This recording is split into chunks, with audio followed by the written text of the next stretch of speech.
Bom dia, quinto ano. Demos início o nosso passeio na África, no continente africano. Vimos a gastronomia, a questão das danças, músicas e também religião. Agora vamos dar continuidade a esse passeio, vendo as heranças africanas. Que heranças a África, né, deixou no nosso país? Será que tem alguma herança, algum elemento africano? Com certeza, né, quinto ano?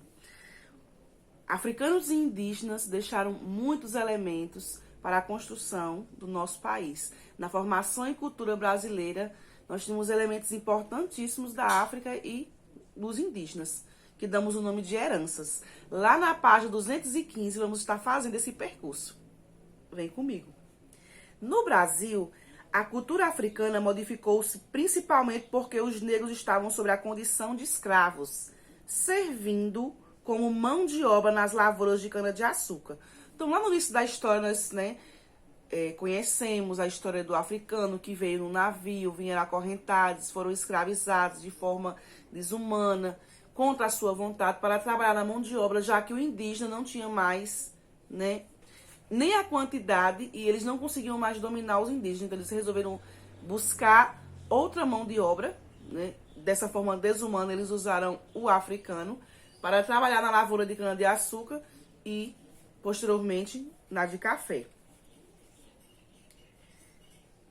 No entanto, muito de sua cultura se manteve. Então, lá em questão ao indígena, eles foram aculturados, estão lembrados, eles não podiam, cultuar seus santos, fazer suas danças, se vestir como eles eram, O europeu aculturou, fez com que os jesuítas ensinassem, o catecismo, levassem para a igreja, que eles usassem roupas e modificaram bastante, e proibiram o indígena de vivenciar sua cultura, certo? E damos o nome de aculturação.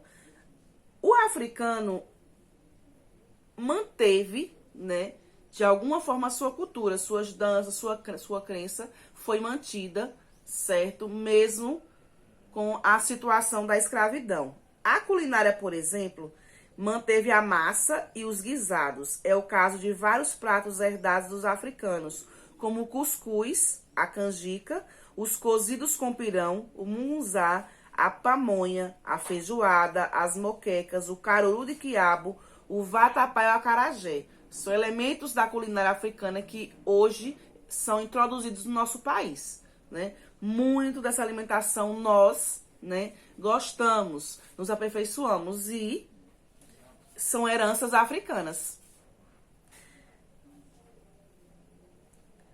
Temos aí nessa página imagem dessas comidas. A feijoada, por exemplo, quando na Casa Grande tinha grandes festas, normalmente se matavam leitões, porcos. E as africanas que cozinhavam, levavam as melhores partes, para os homens brancos, para os europeus, para os ricos. E o que eles tinham como vísceras, aquele que não tinha serventia para eles, era mandado jogar no lixo. Só que o africano não fazia isso. Ele misturava o feijão preto e aí se deu a feijoada no nosso país. Porque onde eles moravam, eles usavam mais elementos. Mas como no Brasil não tinha todos os elementos, eles foram modificando, certo, suas receitas de acordo com a realidade deles no Brasil. Na música, os africanos, aqui no Brasil, conseguiram manter uma variedade de ritmos, principalmente os relacionados aos tambores, um dos instrumentos mais usados por eles nas danças, já que faziam os instrumentos com as árvores cortadas para dar espaço às lavouras de cana. Então, no momento que eles iam cortando, eles também iriam produzindo ali, construindo seus instrumentos para que eles se divertissem no seu momento de folga. Cortavam os troncos, raspavam a parte interna e utilizavam peles de animais como membranas. Além deles, muitos outros instrumentos se fizeram presentes no Brasil. Ilôs, agogôs, abês ou chequerês, o gongue, cuíca, berimbau e etc. Nós vemos bastante do berimbau na capoeira, uma das danças africanas que introduzidas no nosso país, muito usada por as pessoas em escolas, em manifestações de eventos, para não só relembrar a África, mas são elementos que foram introduzidos e as pessoas adoram essa dança, Ao final sempre de uma capoeira tem um samba de roda ou samba de véio, como as pessoas chamam. E são culturas, né, que foram introduzidas no Brasil e passadas de uma geração para outra. E até hoje a gente vivencia, em alguns lugares, a capoeira e outras danças africanas. Surgiram inúmeros ritmos, o candomblé, baiano, xangô e maracatu pernambucanos, tambor de mina maranhense, samba carioca, congado mineiro, capoeira e etc. Aqui, assim como na África, a música sempre acompanha a dança expressa por sentimento. Então, o africano sempre que ia comemorar algo, né, lá na África, por exemplo, no momento de alimentação, era um festejo para eles, era um momento de alegria, era um momento de dançar e cantar. No nosso, quando eles estavam no nosso país como escravos, eles não tinham esse mesmo sentimento de alegria. O desejo mesmo era de libertação, muitas pessoas eram tristes porque eram escravizados, mas ainda assim eles cantavam, né? Eles davam vários nomes às suas músicas, às suas crenças, a expressão dos seus sentimentos na luta pela sua liberdade.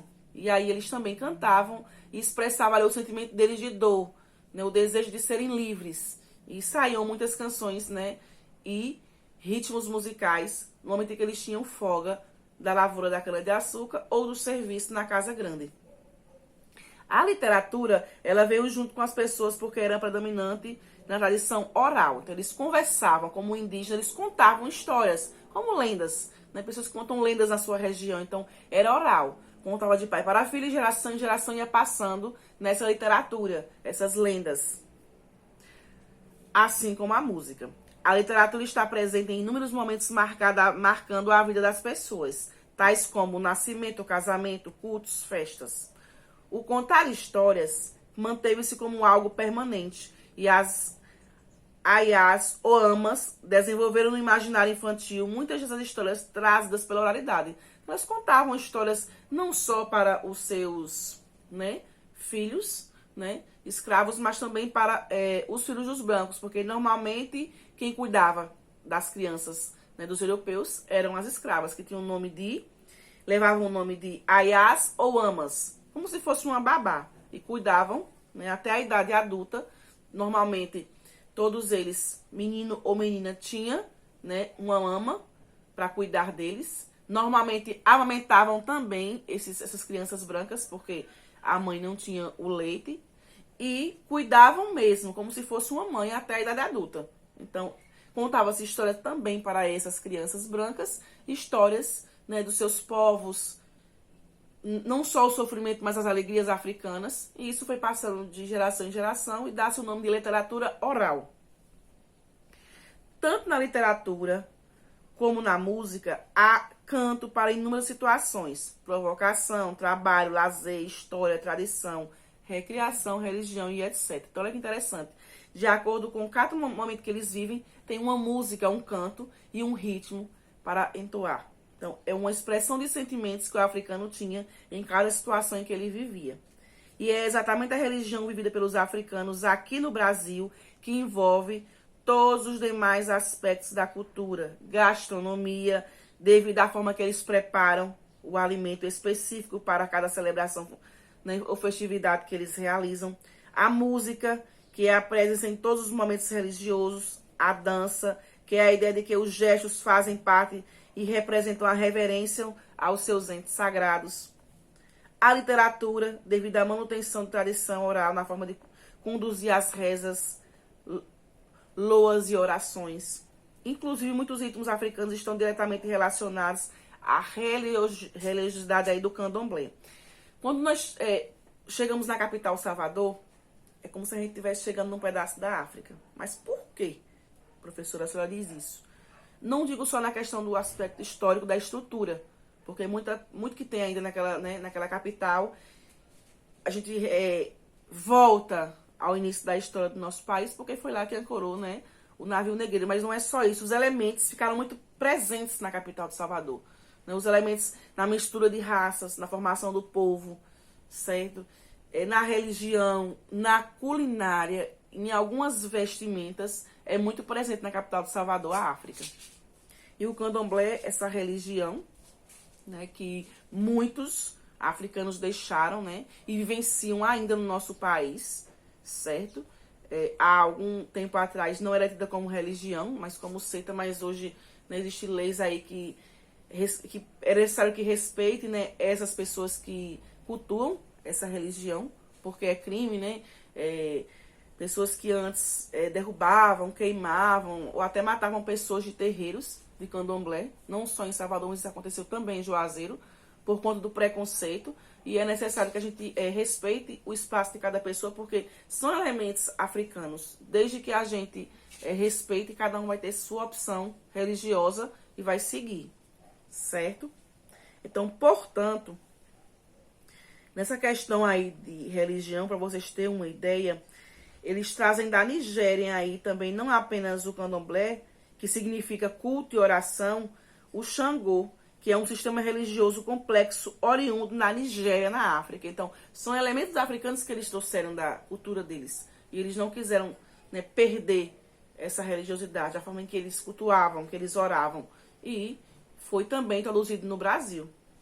Portanto, no Brasil, os africanos procuravam preservar suas tradições e sua cultura. E mesmo com as dificuldades de sua condição de escravos, mantiveram muito de sua identidade, chegando a integrá-la à cultura brasileira. Então, diferente do indígena que foi obrigado a sair da sua identidade e não vivenciar sua cultura, suas tradições, o africano conseguiu, mesmo na dificuldade, mesmo com o sofrimento, manter suas tradições e cultura, que hoje continuam sendo, né, vivenciadas, vistas no Brasil. Fazem parte dos elementos, né, culturais e da formação do nosso povo. Então, vimos mais um pouquinho aí da África e das heranças e elementos que fazem parte do nosso país. E vamos para a atividade. Vocês vão estar respondendo a página 217. Apenas uma atividade sobre esse contexto que nós vimos aí da herança africana. 217 é a página e vamos estar socializando na próxima aula, tá bom? Vou aguardar.